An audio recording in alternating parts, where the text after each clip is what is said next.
Пробачте, янголи, що й досі я живу, що не в строю у Бога на порозі, що я без вас зустрічаю цю весну, і хід війни змінити я не в змозі.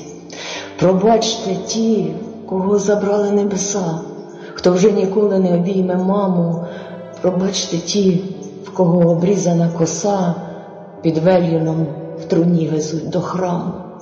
Пробачте, бородаті і сіді, що зброю ще доводиться тримати, що досі в такій страшній біді мене продовжуєте захищати. Пробачте, янголи, вам завдяки живу, завдяки кожному я ранки зустрічаю. Пробачте, рідні, за мою весну, що ми без вас, пробачте, доживаємо.